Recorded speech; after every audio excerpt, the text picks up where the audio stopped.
Now joining us this evening via, of course, a platform, so online platform, is a member, House of Representative Committee on Sport. Honourable Adedayo Samuel joins us this evening. Good evening to you, sir, and welcome to Game On.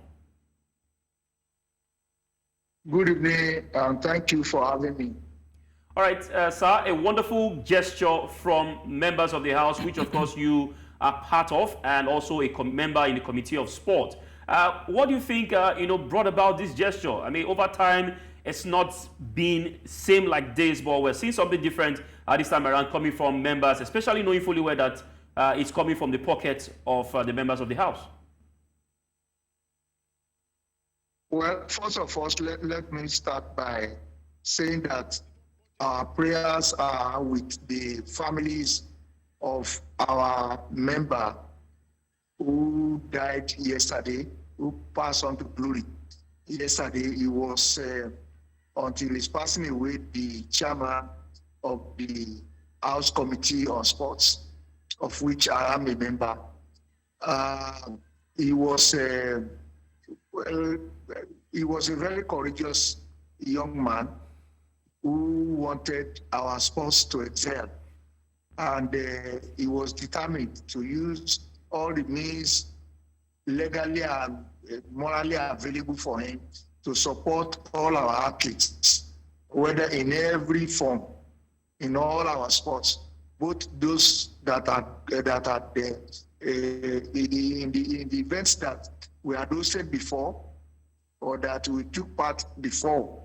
For example, the Cup of Nations, the AFCON Cups in Côte d'Ivoire.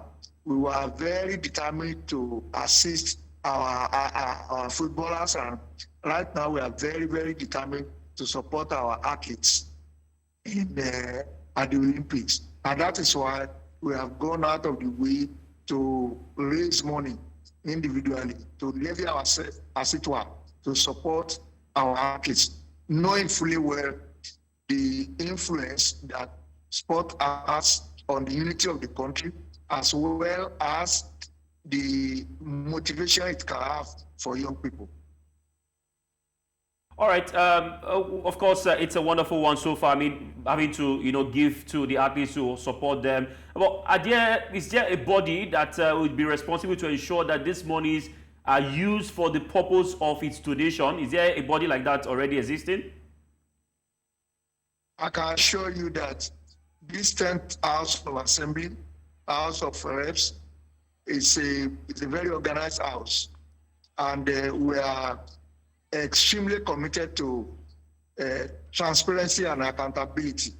And I'm sure that the real reason why we want to channel funds to these athletes is to motivate them. And I can be sure that there will be a system in place for us to account for this, and also a feedback system, even from the athletes themselves, because we usually, and particularly the sports committee, we regularly interact with all the officials and all stakeholders in the sports arena. All right, Tony.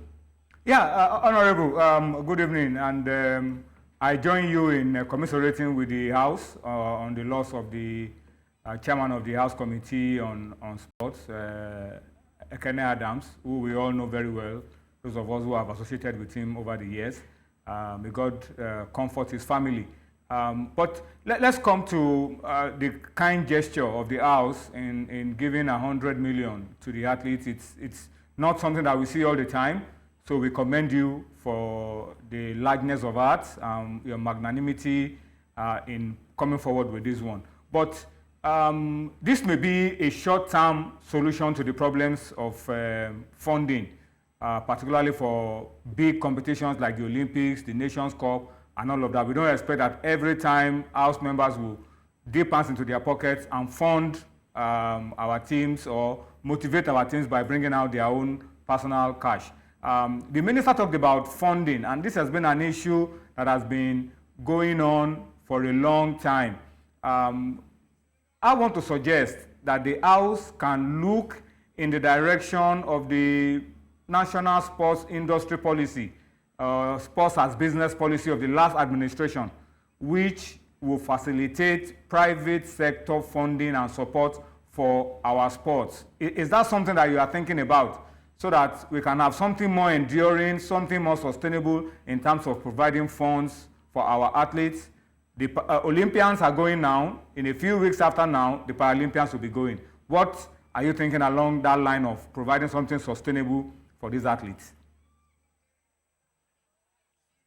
Well, the first thing I like to mention is that 100 million naira is our duty. And if we are passionate about the success of our athletes, nothing is too big for us to give out to support them. The funding, like we have said, is a big problem for our sports. But we need to think out of the box. You know, we need to come up with new ideas. And one of the things that I think we should go about is to mobilize private funds for sports. There are so many models that we can approach. The problem I see here is that we don't plan ahead. You know, we don't plan ahead, and we always end up doing postmortem when it comes to our success in sports.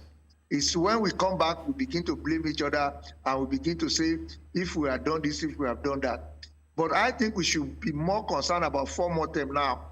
And by postmortem, I mean, what are the problems that we can encounter? Olympics is a quadrennial games. It happens every 4 years. And we need to get ourselves really prepared, because I don't believe in the philosophy of saying that the spirit behind the Olympic Games is participation. I question people when they say that, because if the spirit of the Olympics is participation, why don't they give medals to losers? So let's begin to think of how we can get funding for our sports, and let's begin on time. And then, when this thing happens every 4 years, in our budgets, let's make preparations every year on a yearly basis. It's not the year of the Olympics that we should start making preparations in the budget. We should be making budgets even when there is no Olympics. In other words, if there is no Olympics next year, we still have a budget, and we have a way to warehouse those funds, to channel it to our athletes, and also see how we can develop our youths. Yeah, good evening, Honourable, and thanks for joining us on the program. We also like to. Just one more point. We also need discipline. Russia has won the second most amount of medals, but it is one of the poorest countries of Europe, in Europe. And they've won so many medals. When you compare the wealth of some other countries around them, you will see that it is because of discipline and planning over a long time that they've been doing very well. Well, good evening, Honourable, and thanks for joining us on Game On. I also want to join others to commiserate with the family members of the late lawmaker Kenny Adams. You know, thank you, sir. I think we all missed him and what he fought for in sports. My question is based on some of the issues he raised in his lifetime. Particular interest is the last African Games. There were stories of unpaid allowances, athletes still being owed, despite the fact that the presidency released some monies, you know, to offset the backlog owed the national teams, including releasing money for the African Games. It was well documented, and that issue brought him at loggerheads with the ministry. You know, some of the issues he raised, are you, the committee, are you going to look into them and try to find lasting solutions? Because athletes are breadwinners. They go to some of these tournaments and they put in a lot. At the end of the day, they end up not being paid. So are you going to dig into some of these issues that you raised, and with the intention of finding lasting solution to it? Yes, maybe you are aware, or maybe not. Even before he died, we had the stakeholders meeting where we invited the local Olympic committee, and the athletes themselves were represented. And we commended the federal government for giving a lot of funds, particularly during AFCON at Cote d'Ivoire. And some of the challenges we had, we wanted to find out why those athletes couldn't get some of their money. Some of them is just not one cause. There are several causes. One of them was that, well, at the time when we invited them, almost 95% or so of them had been paid. And some of them that were not paid were because the athletes themselves didn't provide either the account or the NIN or the BVN. Many of them were talking about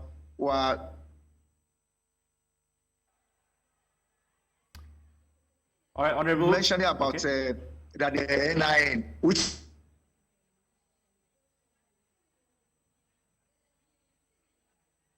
I think we should. Yes, sir. Honourable, can you hear us, sir? Yes, I can hear you. Okay, please go on. Thank you. Yes, I was making this point that apart from some of the problems, we have identified some of the problems, and we are in the process of offering solutions to them. One of the things we also need to do is to reform our athletic associations and make sure their accounts are completely transparent and open. Now, if we want individuals to donate or contribute, we must be able to open our books and let them see that we use their money judiciously. We tinkered with the idea of asking the people in diaspora to support us. But one of the things that we must first put in place before we ask for diaspora support in this kind of situation is for us to be transparent, for them to see that their money goes to where it is intended to. That's the only way we must earn their trust. And the way to earn their trust is to be open and to be accountable and to be ready to answer questions when this arises. So I think that we also need to have a think tank. It should not be fire brigade approach all the time. Because this is what I've seen, and you will find out that the best we have done was in the 1996 Olympics, where we won the two gold medals, one in the football event and the other one by Choma John, I think by Choma. Yes, those were the time. That was our best performance since 1996. And if you look at it critically, sir, 1 out of every 4 blacks is a Nigerian. So there's no reason why we cannot get athletes in every event out of a population of over 230 million. I even think that we are more than that. The only thing that we have is lack of organization and the fact that we always do fire brigade approach to things. Those who will win the medals in the next Olympics are already once an Olympic Games ends, people begin to train again. You don't have to wait until it is 3 or 4 months before you start to run helter skelter. It's a long time. People. It's a matter of national pride. If you do well at the Olympics, it makes you to be proud, and that's why I'm also charging our athletes that in spite of our inadequate preparations, they should go out all there to make sure that they make us proud, they make their families proud, and they write their name in gold. All right, well said, Honourable Dr. Adedayo Samuel. We must say thank you for your quality time. I mean, it's been a busy day for you, but you took out time to join us on the show, and we can also, hope that this will go a long way to propel Nigerian athletes to the podium. Thank you very much, sir, for your time. Yeah, thank you very much, and I wish them the best of good luck. Thank you very much. All right.